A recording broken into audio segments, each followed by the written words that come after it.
شوہر کی خاطر 24 سالہ مسز فوزیہ گیلانی اپنی شادی کے فوراً بعد ہی اپنے شوہر جاوید کے ساتھ پاکستان سے امریکہ کے ایک سیٹلمنٹ کے لیے کیلیفورنیا میں موو ہو گئی تھی۔ فوزیہ کی شادی کے بعد پاکستان کی روایتی ساسوں کی طرح فوزیہ کی ساس کی بھی یہی خواہش تھی کہ فوزیہ شادی کے پہلے سال ہی بچے کی ماں بن جائے، مگر جاوید چودھ کے اپنی بیوی کی تنگ چوت کا مزہ زیادہ عرصہ لینا چاہتا تھا۔ اس لیے شادی ہوتے ہی جاوید نے فوزیہ کو نہ صرف پریگننٹ ہونے والی گولیاں کھلانا شروع کر دی،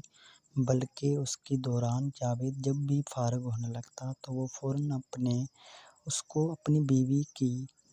سے نکال کر اپنے کے پانی کو فوزیہ کی چوت کے لبوں یا اس کے پیٹ پر ہی خارج کرتا تھا۔ فوزیہ اپنا شادی شدہ زندگی اور اپنے شوہر جاوید احمد سے بہت خوش تھی، مگر یہ خوشی ایک ہفتہ قبل اس وقت ختم ہو گئی جب ملازمت کے دوران جاوید نے اپنی بھارتی IT مشاورتی فرم صدا ٹیکنالوجی سولوشن ان کی STC کے سب سے بڑے اور اچھے کلائنٹ کو اپنی غلطی اور بے وقوفی سے کھو دیا۔ فوزیہ جانتی تھی کہ اس کا شوہر جاوید آج کل اس وجہ سے بہت پریشان ہے کیونکہ اس IT مشاورتی فرم نے جاوید کو اس کی قابلیت کی بنا پر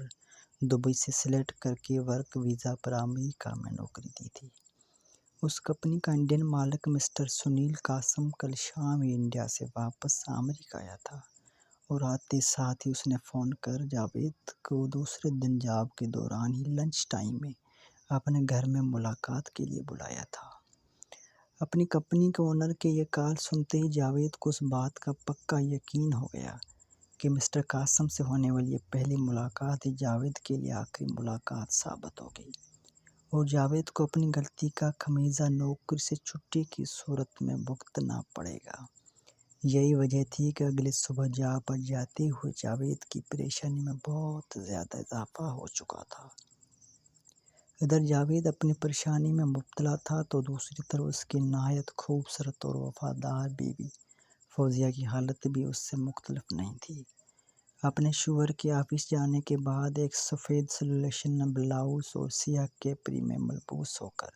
مطالعہ کی میز پر بیٹھی فوزیہ اپنی تھوڑی پر ہاتھ رکھ کر ایک گہری سوچ میں ڈوبی ہوئی تھی۔ جاوید پچھلے کچھ ہفتوں بہت خوفزدہ تھا۔ وہ سوچتا ہے کہ اس بڑے اکاؤنٹ کو کھونے کی پاداش میں کہ مسٹر قاسم اسے آج کل میں نوکری سے ضرور نکال دیں گے۔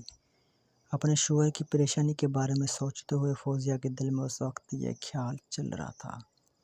مجھے امید ہے کہ ایسا نہیں ہوگا۔ فوزیہ نے سوچتے ہوئے اپنے آپ کو امید دلائی۔ ہو سکتا ہے کہ مسٹر قاسم جاوید کو نوکری سے نکالنے کے بجائے صرف ایک وارننگ دے کر ہی چھوڑ دیں۔ ویسے جاوید کو نوکری سے ہاتھ دھونا پڑے تو ان دونوں کو امریکہ رہنے میں کافی تکلیف ہوگی کیونکہ ان کے گرین کارڈ جس STS نے ہی ان کے لیے اسپانسر کیا تھا وہ بھی ابھی تک نہیں آیا تھا۔ فوزیہ اپنی انہی سوچوں میں گم تھی کہ اتنے میں اس کی نظر پاس پڑی ٹیبل پر پڑی جہاں ایک کاغذ پڑا ہوا تھا جس پر اس کے شوہر جاوید نے کل رات اپنے باس کے گھر کا ایڈریس اور فون نمبر لکھا تھا۔ اس کاغذ پر نظر پڑتے ہی فوزیہ کو مسٹر سنیل قاسم کے متعلق کہی گئی اپنے شوہر جاوید کی بات یاد آئی کہ سننے میں آیا ہے کہ مسٹر قاسم ایک بہت اچھے اور مدد کرنے والے انسان ہیں۔ اگر واقعی اس بات ہے تو کیوں نہ جاوید سے پہلے میں خود مسٹر قاسم سے مل کر ان سے بات پر قائل کرنے کی کوشش کروں کہ وہ جاوید کو نوکری سے نکالنے کے بجائے ایک وارننگ دے کر ہی چھوڑ دیں۔